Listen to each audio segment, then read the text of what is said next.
What is a species? This question, central to all of biology, remains a complete mystery.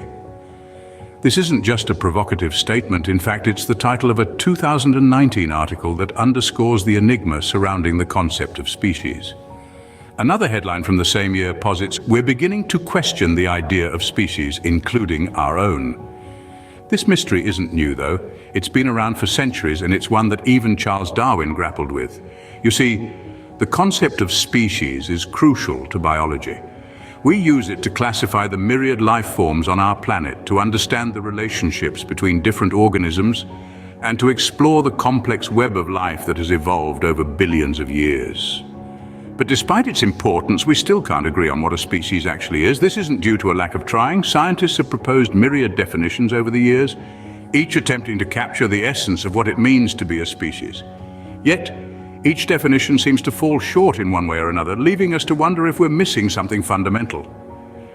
This mystery isn't lost on the pioneers of biology either. Charles Darwin, the father of evolution, once said, "I look at the term species as one arbitrarily given for the sake of convenience." To Darwin, the idea of a species was more of a useful tool than a concrete reality. It was a way to make sense of the natural world, even if it didn't fully capture the complexity and diversity of life. So what does this mean for our understanding of life on Earth? Well, it means that we're still searching for answers.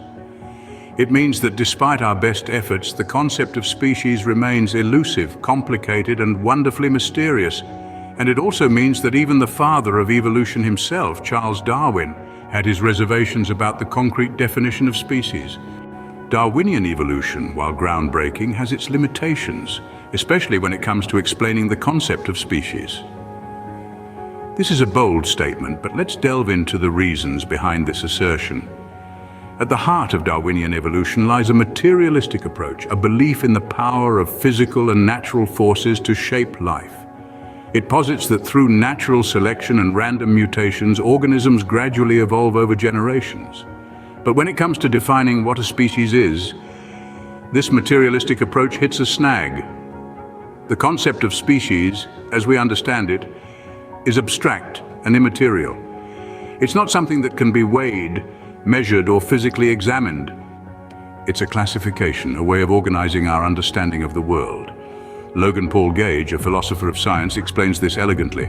He says, "In Aristotelian and Thomistic thought, each particular organism belongs to a certain universal class of things. Each individual shares a particular nature or essence and acts according to its nature. Squirrels act squirrely and cats catty. We know with certainty that a squirrel is a squirrel because a crucial feature of human reason is its ability to abstract the universal nature from our sense experience of particular organisms." In other words, the essence of an organism, its species, is not just a physical or genetic characteristic. It's an abstract concept, a universal that our minds recognize and understand. Darwinian evolution, however, suggests that any matter can potentially morph into any other arrangement of matter without the aid of an organizing principle. This denial of true species, according to Gage, is a grave error, as the essence of the individual, the species in the Aristotelian sense, is the true object of our knowledge.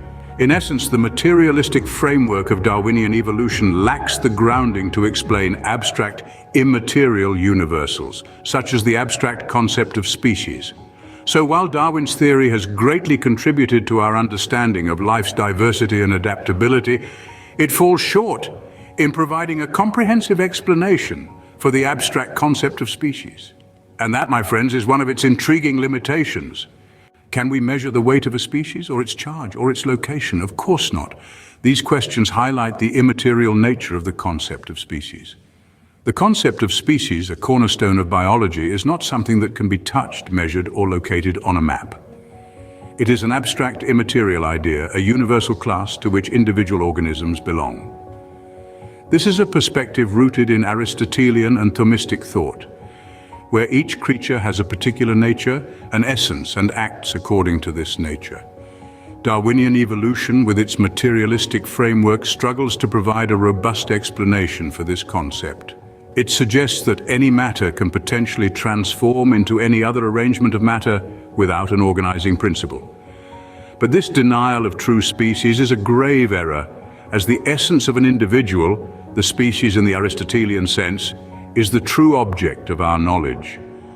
Brain surgeon and Professor Michael Egnor once noted, "Human beings have mental powers that include the material mental powers of animals, but in addition entail a profoundly different kind of thinking. Human beings think abstractly and non-human animals do not. Contemplation of universals cannot have material instantiation because universals themselves are not material and cannot be instantiated in matter." This speaks volumes to our current topic. Systems of taxonomy that focus solely on physical and genetic similarities, while ignoring the fact that humans are capable of abstract thought, are woefully inadequate to describe us. The assertion that man is an ape is self-refuting. We could not express such an abstract concept, misguided as it may be, if we were apes and not men. These points underscore the immaterial nature of the concept of species. It is an abstract classification created by the immaterial mind, and as such cannot be reduced to materialistic explanations. How much does the concept of species weigh? Is it positively or negatively charged? Is it closer to Minnesota or Zimbabwe? The nonsensical nature of these questions underscores our point. The concept of species, being abstract and immaterial, simply can't be reduced to materialistic explanations. The concept of species, so integral to biology, remains shrouded in mystery.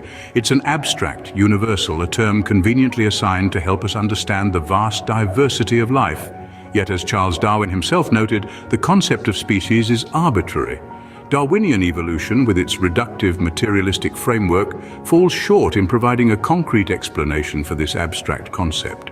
It's like trying to weigh the idea of species or pinpoint its geographical location.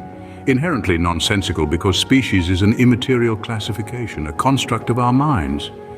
We are beings capable of abstract thought, transcending mere physical and genetic similarities. As we ponder on the nature of squirrels and the catness of cats, we realize that our understanding of species goes beyond the material. As we unravel the mysteries of biology, we continue to grapple with the elusive question, what is a species? And we are reminded of the limitations of our current understanding.